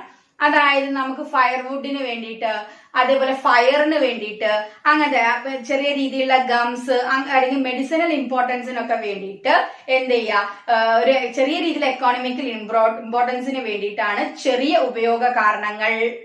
അതിന് മെഡിസിനൽ പ്ലാന്റ് ഒക്കെ നമുക്ക് അതേമാതിരി കിട്ടാൻ വേണ്ടിയിട്ടാണ് എന്തെന്ന് പറയാം നാരോലി യൂട്ടിലിറ്റേറിയൻ എന്ന് പറയുന്നത്. ഇനി ബ്രോഡ്ലി യൂട്ടിലിറ്റേറിയൻ എന്ന് പറയുന്നത് നമ്മൾ മെയിൻ ആയിട്ട് ക്ലൈമറ്റ് അല്ലെ? അതായത് നമ്മൾ ശരിക്കും ഈ രീതിയിലുള്ള ഫോറസ്റ്റ്, റെയിൻ, അതേപോലെ നമ്മളെ പോണ്ടുകൾ അതൊന്നും ഇല്ലെങ്കിൽ ഒരു അറ്റ്മോസ്ഫിയറിൽ വേണ്ട ഗ്യാസുകളോ അല്ലെങ്കിൽ ഇനഫ് എമൗണ്ട് ഓഫ് റെയിനോ പ്രോപ്പർ എമൗണ്ട് ഓഫ് ടെമ്പറേച്ചർ ഒന്നും മെയിൻറ്റെയിൻ ചെയ്യാൻ പറ്റില്ല. അപ്പൊ അത് മെയിൻറ്റെയിൻ ചെയ്യണമെങ്കിൽ നമുക്ക് ഇതൊക്കെ അത്യാവശ്യമാണ്. അതാണ്. ഇനി അടുത്തത് എത്തിക്കലാണ്. എത്തിക്കലി നമ്മൾ പറയുമ്പോൾ ഈ ഭൂമിയിൽ ഒരു മനുഷ്യന് ജീവിക്കേണ്ട അതേ ഒരു ഈ രീതിയിൽ തന്നെ ഓരോ ജീവികൾക്കും ജീവിക്കാനുള്ള സ്വാതന്ത്ര്യമുണ്ട്. അത് എന്ത് ചെയ്യുക, അത് നമ്മൾ ഇല്ലാതെ ആക്കരുത്. ഒരു ചെറിയ പാരസൈറ്റിന് പോലും ഈ ഭൂമിക്ക് അതിൻ്റെതായിട്ടുള്ള അവകാശമുണ്ട് എന്ന് മനസ്സിലാക്കി നമ്മൾ അവരെ എന്ത് ചെയ്തേ പറ്റൂ, കൺസേർവ് ചെയ്തേ പറ്റൂ. അല്ലെ?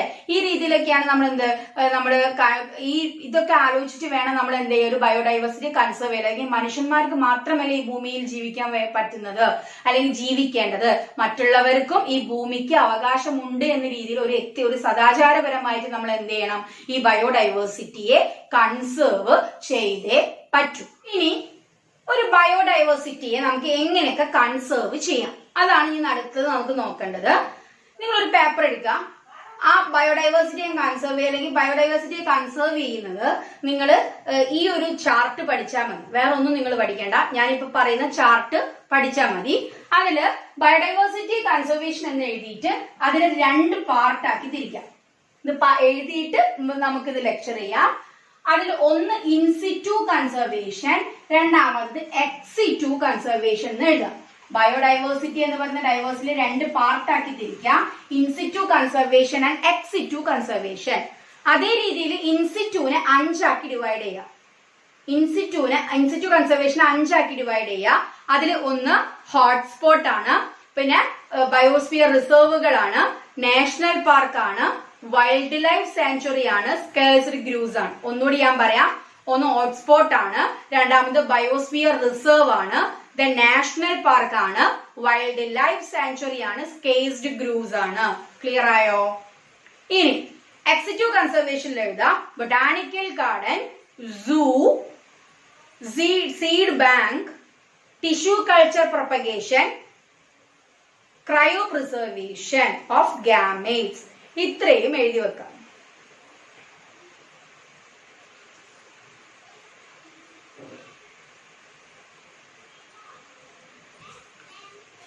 ഇത്രയും നിങ്ങൾ എഴുതി വെച്ചില്ലേ?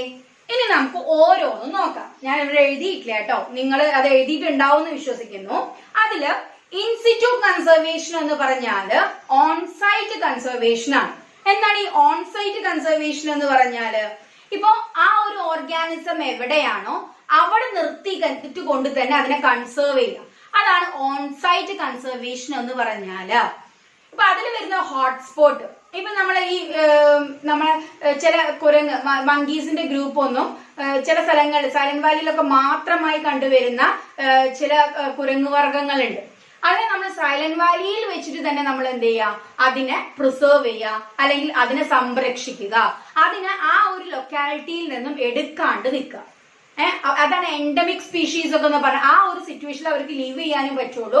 ആ സിറ്റുവേഷനിൽ ഇട്ട് തന്നെ നമ്മൾ അതിനെ വളർത്തുന്നതാണ് ശരിക്കും ഈ ഓൺസൈറ്റ് എന്നും ശരിക്കും ഫുള്ളായിട്ട് പറയുന്നത്. അത് ഹോട്ട്സ്പോട്ടിനെ എടുത്തു എന്ന് പറയും. കാരണം ആ ലൊക്കാലിറ്റിയിൽ വെച്ച് തന്നെ അവരെന്ത് ചെയ്യുക, നമ്മൾ ലീവ് ചെയ്യാൻ അനുവദിക്കുക, അവരുടെ ഇഷ്ടത്തിനനുസരിച്ച് തന്നെ. ബട്ട് നമ്മളെ കൺട്രോളും കൂടി ഉണ്ടാവും. അതാണ് ഇൻസിറ്റു കൺസർവേഷൻ. നമ്മുടെ സാങ്ച്വറീസ് ഒക്കെ അങ്ങനെയാണ്. ബയോസ്ഫിയർ റിസർവ് നമ്മൾ ആനകളുടെയൊക്കെ നിങ്ങൾ കണ്ടിട്ടുണ്ടാവും. അതേപോലെ ഗിർ വനങ്ങൾ, നമ്മുടെ സിംഹം ഉള്ള വനങ്ങളൊക്കെ ഈ രീതിയിലുള്ള റിസർവുകളാണ്. കാരണം അവരെ ചുറ്റുപാടിൽ തന്നെ വിടുക. പക്ഷെ നമ്മുടെ കൺട്രോൾ നമുക്കറിയാം എത്ര എണ്ണമുണ്ട്, എത്ര എണ്ണം മെയിലാണ്, എത്ര എണ്ണം ഫീമെയിൽ ആണെന്നൊക്കെ നമുക്കറിയാം. പിന്നെ പുതുതായി ഉണ്ടാവുന്നുണ്ടെങ്കിൽ അതിന്റെ കാൽക്കുലേഷനും കാര്യങ്ങളൊക്കെ നമ്മുടെ കയ്യിലുണ്ടാവും. പക്ഷെ അവരെ അറ്റ്മോസ്ഫിയറിലേക്ക് അവരെ വിടുക. അതാണ് എന്തെന്ന് പറയുന്നത് ഓൺസൈറ്റ് കൺസർവേഷൻ എന്ന് പറയുന്നത്, അല്ലെങ്കിൽ ഇൻസിറ്റു കൺസർവേഷൻ എന്ന് പറയുന്നത്. നേരെ ഓപ്പോസിറ്റ് ആണ് എക്സിറ്റു കൺസർവേഷൻ. എക്സിറ്റു കൺസർവേഷൻ എന്ന് പറയുന്നത് അവർ ആ ഒരു സമൂഹത്തിൽ നിന്നും എടുത്ത് നമ്മൾ വേറെ നമ്മുടെ രീതിയിൽ നമ്മൾ വളർത്തും. ഇപ്പൊ സൂ ഒക്കെ അങ്ങനെയാണ് അല്ലെ? നമ്മൾ സിംഹത്തിനെയും മാനിനെയും കുരങ്ങിനെയൊക്കെ നമ്മൾ അവര് നിൽക്കുന്ന ചുറ്റുപാടിൽ നിന്നും എടുത്ത് അത് ഓഫ് സൈറ്റ് ആണ് എടുത്ത് നമ്മൾ സംരക്ഷിക്കുന്നതാണ്. അതാണ് ചിലതിന്റെ ഗാമേറ്റ്സുകൾ എടുത്ത് നമ്മൾ പ്രിസർവ് ചെയ്യുക. മ്യൂസിയത്തിൽ സം ടൈപ്പ് ഓഫ് ജീവികൾ ഉണ്ട് എന്ന് നമ്മൾ കാണിക്കാൻ വേണ്ടി നമ്മൾ ഓരോന്നും ചെയ്യുന്നില്ലേ? അതൊക്കെ വരുന്നത് ഏതിലാണ്? എക്സിറ്റു കൺസർവേഷനിലാണ്. രണ്ടും നിങ്ങൾക്ക് ക്ലിയർ ആയല്ലോ എന്താ? അപ്പൊ അതിൽ ഏകദേശം നമ്മൾ എന്തൊക്കെയാന്നുള്ളത് പറഞ്ഞു. പിന്നെ നിങ്ങൾ ടെക്സ്റ്റിൽ ഒരു കാര്യം എനിക്ക് പറയാനുള്ളത്, ടെക്സ്റ്റിൽ നിങ്ങൾക്ക് ആകെ 34 ഹോട്ട്സ്പോട്ടുകളാണ് ഉള്ളതെന്ന് പറഞ്ഞു. അതിൽ ഇന്ത്യയിൽ 3 അല്ലെ? പക്ഷെ 36 ഹോട്ട്സ്പോട്ടിലാണ് അറ്റ് പ്രസന്റ് ഉള്ളത്. അപ്പൊ ഇന്ത്യയിലുള്ളത് ഏതൊക്കെയാണ്? വെസ്റ്റേൺ ഘട്ട് ആൻഡ് ശ്രീലങ്ക, പിന്നെ ഹിമാലയൻ, ദെൻ എന്ത് ഇൻഡോ ബർമ എന്ന് പറയുന്ന റീജിയണുമാണ് എന്തുള്ളത്? ഇന്ത്യയിലുള്ളത്. ഈ സ്ഥലങ്ങളിൽ ഏകദേശം 30% ഓഫ് എക്സ്റ്റിങ്ഷൻ, അല്ലെങ്കിൽ നമുക്ക് എക്സ്റ്റിങ്ഷൻ എന്ന് പറയുന്ന സംഗതിയെ കുറയ്ക്കാൻ വേണ്ടി പറ്റും നമ്മൾ ഈ രീതിയിൽ എന്ത് ചെയ്യുമ്പോൾ, കൺസേർവ് ചെയ്യുമ്പോൾ. പിന്നെ നിങ്ങൾക്ക് അറിയാത്ത ഇതിലൊരു കാര്യം സ്കേഴ്സ്ഡ് ഗ്രൂസ് ആണ്, അതായത് കാവുകളാണ്. കാവുകളെ സംരക്ഷിക്കുക എന്നുള്ളതിന്റെ ഉദ്ദേശപ്രകാരമാണ്. ഇപ്പൊ നമ്മൾ പറയില്ല വയലൊന്നും നമുക്ക് നികത്താൻ പറ്റില്ല, കാവുകൾ വെട്ടി നശിപ്പിക്കാൻ പറ്റില്ല, ഗവൺമെന്റ് റൂൾ ഉണ്ട് എന്നൊക്കെ പറയാനുള്ള റീസൺ ഈ ബയോഡൈവേഴ്സിറ്റിയെ നമുക്ക് എന്ത് ചെയ്യാൻ വേണ്ടിയിട്ടാ? കൺസേർവ് ചെയ്യാൻ വേണ്ടിയിട്ടാണ്. ഈ ശരിക്കും ഒരു കാവ് എന്ന് പറയുന്നത് ആ ലൊക്കാലിറ്റിക്ക് മുഴുവൻ enough amount of pure air കൊടുക്കാൻ പറ്റുന്ന രീതിയിലുള്ള പ്ലാന്റ്സുകളൊക്കെ ആയിരിക്കും ആ ഒരു ഇതിലുണ്ടാവും. അത് നമ്മൾ ഓരോ പർപ്പസ് കാരണം അതിൽ നിന്ന് ഒന്ന് വെട്ടി അതിനനുസരിച്ച് നമ്മളൊന്നും ചെയ്യുന്നില്ലെങ്കിൽ ആ ഒരു മൊത്തം ലൊക്കാലിറ്റിക്ക് തന്നെ പൊല്യൂഷനിലേക്ക് ലീഡ് ചെയ്യുന്നുണ്ട്. ക്ലിയർ ആയല്ലോ? അപ്പൊ എക്സിറ്റു എന്താ, ഇൻസിറ്റു എന്താന്നുള്ളതൊക്കെ ക്ലിയർ ആയല്ലോ. പിന്നെ പിന്നെ നിങ്ങൾക്ക് അറിയാതെ ആ ക്രയോ പ്രിസർവേഷൻ ആണ്, അതായത് നമ്മൾ പ്രിസർവ് ചെയ്യുക ഗാമേറ്റുകളെ. ഫ്യൂച്ചറിൽ നമുക്ക് ആ ഗാമേറ്റ് ഒക്കെ ഫ്യൂസ് ചെയ്തിട്ട് നമുക്ക് പുതിയ ജീവികളൊക്കെ ഉണ്ടാക്കാൻ വേണ്ടിയിട്ട് അതിനെ പ്രിസർവ് ചെയ്യുന്ന പിന്നെ ടെമ്പറേച്ചർ എന്ന് പറയുന്നത് 196 ഡിഗ്രി സെൽഷ്യസിലാണ് നമ്മൾ ഇതിനെ ഗാമേറ്റുകളെ നമ്മൾ പ്രിസർവ് ചെയ്യുക. ടിഷ്യൂ കൾച്ചറിലൊക്കെ വേണ്ടി, ഇൻവിട്രോ ഫെർട്ടിലൈസേഷൻ ആ മെക്കാനിസത്തിനൊക്കെ വേണ്ടിയിട്ട്. നെക്സ്റ്റ് കൺവെൻഷൻ, അതായത് ബയോഡൈവേഴ്സിറ്റി കൺസർവേഷന് വേണ്ടി രണ്ട് കൺവെൻഷനുകൾ നടന്നിട്ടുണ്ട്. ഒന്ന് എർത്ത് സമ്മിറ്റും ഒന്ന് ഏതുമാണ്? വേൾഡ് സമ്മിറ്റുമാണ്. ഈ നമ്മളെ ഈ എർത്ത് സമ്മിറ്റ് ഹെൽഡ് ചെയ്തത് റിയോ ഡി ജനീറിയോ 1992ലാണ്. അതും ബയോഡൈവേഴ്സിറ്റിയെ കൺസേർവ് ചെയ്യാൻ വേണ്ടിയിട്ട് തന്നെയാണ്. ദെൻ വേൾഡ് സമ്മിറ്റ് പിന്നെ ഹെൽഡ് ചെയ്തത് ജോഹൻസൺബർഗ് സൗത്ത് ആഫ്രിക്കയിലാണ്, ഇൻ 2002ലാണ്. അതും ബയോഡൈവേഴ്സിറ്റിയെ കൺസേർവ് ചെയ്യാൻ വേണ്ടിയിട്ടാണ്. ഇത്രയേ ഉള്ളൂ ഈ ചാപ്റ്ററിൽ പ്രധാനപ്പെട്ട സംഗതികൾ എന്ന് പറയുന്നത്. നമുക്ക് ക്വസ്റ്റ്യൻസിലേക്ക് പോവാം അല്ലെ. അപ്പൊ ആ ക്വസ്റ്റ്യൻസിൽ എന്തൊക്കെ ഏതൊക്കെ ഇനി നമ്മൾ പറയാത്ത എന്തെങ്കിലും ഉണ്ടോ എന്നുള്ളതൊക്കെ നോക്കാം. ഇത്രയേ ഉള്ളൂ ഈ ചാപ്റ്ററിൽ. ഈ പറഞ്ഞ സംഗതികൾ ഇപ്പൊ നമ്മൾ ലെക്ചർ ചെയ്ത സംഗതികളെ വെച്ച് നിങ്ങൾ പ്രിപ്പയർ ചെയ്താൽ മതി. വേറെ അഡീഷണലി ഇതിലൊന്നും ഇപ്പൊ നോക്കണ്ട. പിന്നെ ഞാൻ അപ്ഡേറ്റ് ചെയ്യാൻ പറഞ്ഞത് ഈ ഹോട്ട്സ്പോട്ടിന്റെ കേസ്, പിന്നെ അതേപോലെ തന്നെ കാൽക്കുലേഷൻ ഇപ്പൊ എത്രയുണ്ട് എന്നുള്ളത് ജസ്റ്റ് ഒന്ന് ഗൂഗിൾ ചെയ്ത് നോക്കാം. ഇപ്പൊ എത്രയായി കാൽക്കുലേഷൻ എന്നുള്ളത്, ഇതൊക്കെ നമ്മൾ ഈ അഡീഷൻ സമയത്ത് ചെയ്ത കാര്യങ്ങളാണ്. അതൊന്ന് ജസ്റ്റ് അപ്ഡേറ്റ് ചെയ്തിട്ട് പോവാം. അപ്പൊ ഇത്രയേ ഉള്ളൂ എന്ത് ബയോഡൈവേഴ്സിറ്റി ആൻഡ് കൺസർവേഷൻ. ഇനി നമുക്ക് ക്വസ്റ്റ്യനിലേക്ക് പോവാം അല്ലെ. ക്ലിയർ ആയില്ലേ എല്ലാവർക്കും? അല്ലെ, ഈ ചാപ്റ്റർ ഈ രീതിയിൽ എടുക്കാൻ പറ്റുള്ളൂ. നിങ്ങൾക്ക് ഒരു എൻട്രൻസ് ഓറിയന്റഡ് ആയിട്ട് അതിന് വേണ്ട, അല്ലെങ്കിൽ ബോറടിക്കും നിങ്ങൾക്ക് ഇതിങ്ങനെ നീട്ടി നീട്ടി നീട്ടി പറയും തോറും. അപ്പൊ നിങ്ങൾക്ക് ഇത് ക്ലിയർ ആയി എന്ന് ഞാൻ വിശ്വസിക്കുന്നു. എന്തെങ്കിലും നിങ്ങൾക്ക് ഡൗട്ട് ഉണ്ടെങ്കിൽ എന്നെ അറിയിക്കാം. ഞാൻ നിങ്ങൾക്ക് ഇത് എത്ര പ്രാവശ്യം വേണമെങ്കിലും പറഞ്ഞു തരാം. നിങ്ങൾ നന്നായിട്ട് ട്രൈ ചെയ്യണം, നന്നായിട്ട് വായിക്കണം. ഓക്കെ, അപ്പൊ നമുക്ക് കുറച്ച് ക്വസ്റ്റ്യനിലേക്ക് പോവാം. അപ്പൊ നിങ്ങൾ ക്വസ്റ്റ്യന്റെ മൊഡ്യൂൾ എടുക്കുക. പേജ് നമ്പർ 207 ആണ്. അതില് ക്വസ്റ്റ്യൻ ഞാൻ തുടങ്ങട്ടെ. നിങ്ങൾ എടുത്തില്ലേ? First question, if an alien from outer space visit our planet Earth, most confusing part will be. എന്തിലാണ്? ഒന്നും നോക്കണ്ട. എന്തിലാണ്? ഡൈവേഴ്സിറ്റി ഓഫ് വേൾഡിലാണ്. അത് നമുക്ക് ഇനിയും കണ്ണും പൂട്ടി എഴുതാൻ പറ്റുന്ന ഒരു ക്വസ്റ്റ്യൻ ആണ്. രണ്ടാമത്തെ ക്വസ്റ്റ്യൻ എനിക്കിത് പ്രിന്റഡ് ഫുൾ അല്ല, അതുകൊണ്ട് ക്വസ്റ്റ്യൻസിലെ ആൻസേഴ്സ് മാത്രമേ ഇതിലുള്ളൂ. നിങ്ങൾക്ക് ഉണ്ടെങ്കിൽ ആ ക്വസ്റ്റ്യൻ നിങ്ങളൊന്ന് ചെയ്യാം. എന്നിട്ട് എന്തെങ്കിലും ഡൗട്ട് ഉണ്ടെങ്കിൽ എന്നെ അറിയിക്കാം. ഞാൻ പറഞ്ഞുതരാം എന്താ ക്വസ്റ്റ്യൻ എന്നുള്ളത് എനിക്കിത് അറിയില്ല. ഓക്കെ, ഇനി അടുത്തത് the term of biodiversity popularised by, നമ്മൾ പറഞ്ഞ കാര്യമാണ്, Edward Wilson. The reserpine is obtained from ഏതിൽ നിന്നിട്ടാണ്? റോവൾഫിയ. Then India has more than dash genetically different strain of rice. എത്ര നമ്മൾ പറഞ്ഞത്? 50,000. thousands of എന്തെന്നും പറഞ്ഞു? മാംഗോ അല്ല, മാംഗോയിലും നമ്മൾ പറഞ്ഞു അല്ലെ. ഇനി IUCN ക്വാർട്ടേഴ്സ് നമ്മൾ പറഞ്ഞില്ല, സ്വിറ്റ്സർലാൻഡിലാണ് IUCN ക്വാർട്ടേഴ്സ്. ഫുൾ ഫോം അറിയാലോ. ഇനി according to IUCN the total number, ഇവിടെ കറക്റ്റ് ഇത് കണ്ടോ നിങ്ങൾ, നമ്മൾ ഇയർ കൊടുത്തിട്ടുണ്ട്. അപ്പൊ ഇത് നിങ്ങൾ അപ്ഡേറ്റ് ചെയ്യേണ്ടത് അത്യാവശ്യമാണ്. Total number of plants and animal species describe so far slightly more than dash million, 1.5 million. Global species diversity of 7 million. ഇനി more than 70% species recorded are animal, 22% of ആരാണ്? പ്ലാന്റ്സ് ആണ് അല്ലെ. ഇനി ഒരു ഞാൻ പറഞ്ഞില്ലേ പൈ ഡയഗ്രം, അതിന്റെ PQRST എന്ന് കൊടുത്തിട്ടുണ്ട്. അതൊന്ന് ചെയ്ത് നോക്കുക. Match the following. അതില് ഇന്ത്യസ് ലാൻഡ് ഏരിയ എത്രയാണ് വേൾഡ് ഏരിയയിൽ നിന്നും 2.4%. ഇന്ത്യസ് ഗ്ലോബൽ സ്പീഷീസ് ഡൈവേഴ്സിറ്റി എത്രയാ 8.1%. നമ്മൾ പറഞ്ഞു ഇന്ത്യയുടെ പൊസിഷൻ എത്രയാ, റാങ്ക് എത്രയാ 12th റാങ്ക് ആണ്. അപ്പൊ ആ ഓപ്ഷൻ വരുന്നത് ഓപ്ഷൻ ഇ ആണ്.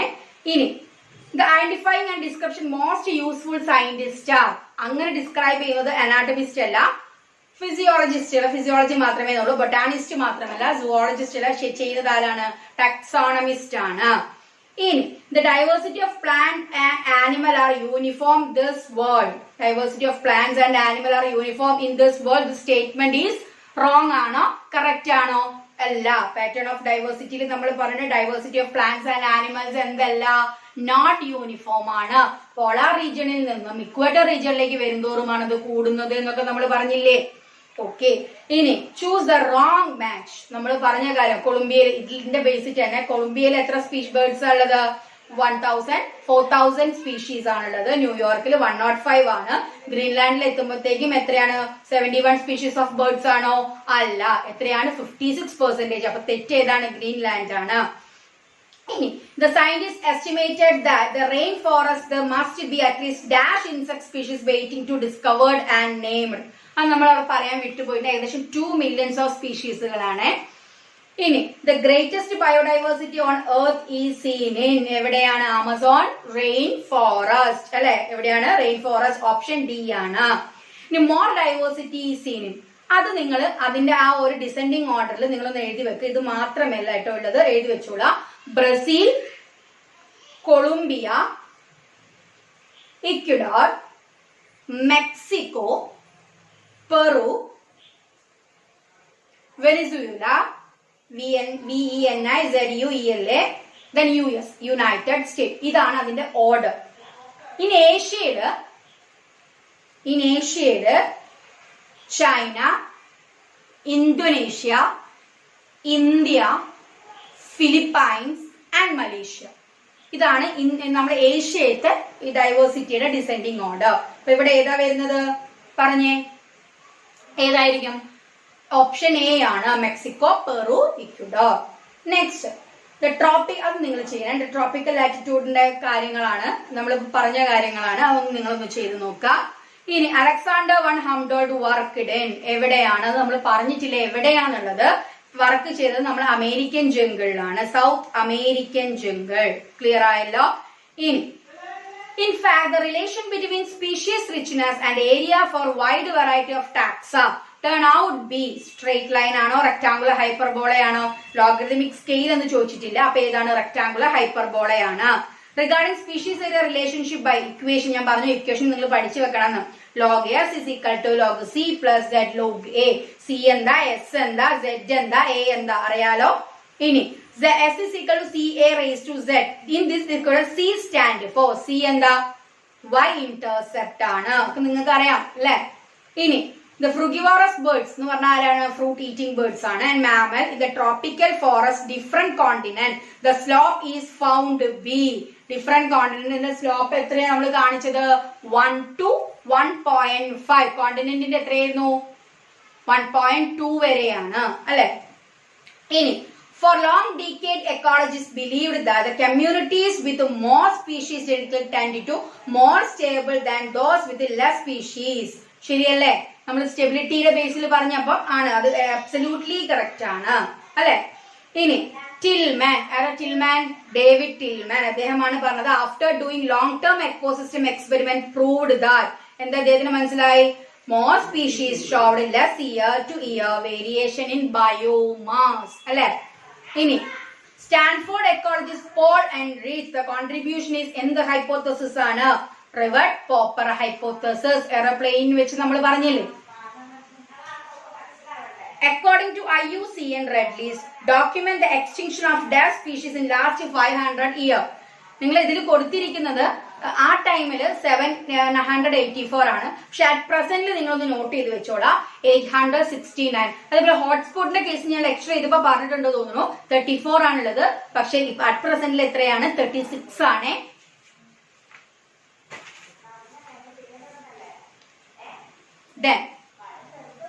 മാച്ച് ദി ഫോളോയിങ് അല്ലെ, നമ്മൾ കറക്റ്റ് നമ്മൾ ആ ബോക്സ് വരച്ച് എഴുതി വെച്ചിട്ടുണ്ടായിരുന്നു അല്ലെ. ഡോഡോ, ക്വാഗ, തെലാസി, ഇൻസ്റ്റലർ, സീക്കോ ഒന്ന് ചെയ്തു നോക്കുക. നിങ്ങൾക്ക് അറിയില്ലേ ഡോഡോ എവിടെയാണ്, നമ്മൾ അതിന്റെ പ്ലേസും ഓർഗാനിസവും വെച്ച് നമ്മൾ എഴുതിയിട്ടുണ്ട് അല്ലെ. നെക്സ്റ്റ് 29ാമത്തെ ക്വസ്റ്റ്യൻ.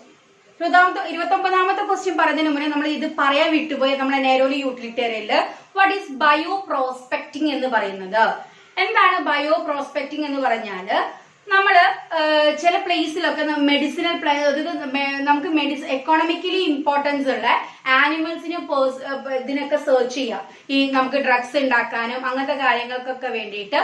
എന്നിട്ട് ആ സെർച്ച് ചെയ്തിട്ട് ആ കൊമേഴ്ഷ്യൽ വാല്യൂസിന് വേണ്ടിയിട്ടുള്ള കാര്യങ്ങളൊക്കെ ചെയ്യുന്നതും അതിനെ കൺസേർവ് ചെയ്യുന്നതൊക്കെയാണ് നമ്മൾ ഈ ബയോ പ്രോസ്പെക്ടിങ് മെക്കാനിസം എന്ന് പറയുന്നത്. അപ്പൊ ഇപ്പൊ ചില മെഡിസിനൽ പ്ലാന്റുകളൊക്കെ നമ്മൾ അങ്ങനെ കൾട്ടിവേറ്റ് ചെയ്ത് അല്ലെങ്കിൽ നമ്മൾ അങ്ങനെ എന്ത് ചെയ്യുന്നുണ്ട്, സിസ്റ്റമാറ്റിക്കലി നമ്മൾ അതിനെ എന്ത് ചെയ്യുന്നുണ്ട്, പിന്നെ സെർച്ച് ചെയ്തിട്ട് അതിന്റെ കാര്യങ്ങളൊക്കെ നമ്മൾ നോക്കുന്നുണ്ട്. അതായത് പ്ലാന്റ്സിനെ ആനിമേഷനിക്കും മെഡിക്കൽ ഫീൽഡിലേക്ക് വേണ്ടിയിട്ടാണ് അധികവും, ഫാർമസ്യൂട്ടിക്കൽ ആയിട്ടുള്ള കാര്യങ്ങൾക്കൊക്കെ വേണ്ടിയിട്ടാണ് ഈ ബയോ പ്രോസ്പെക്ടിങ് നമ്മൾ ചെയ്യുന്നത്. അതിനെ ബേസ് ചെയ്തിട്ടുള്ള ഒരു ക്വസ്റ്റ്യൻ ആണ്. എന്താണ് അത് എന്നുള്ളതാണ് അടുത്ത ക്വസ്റ്റ്യൻ.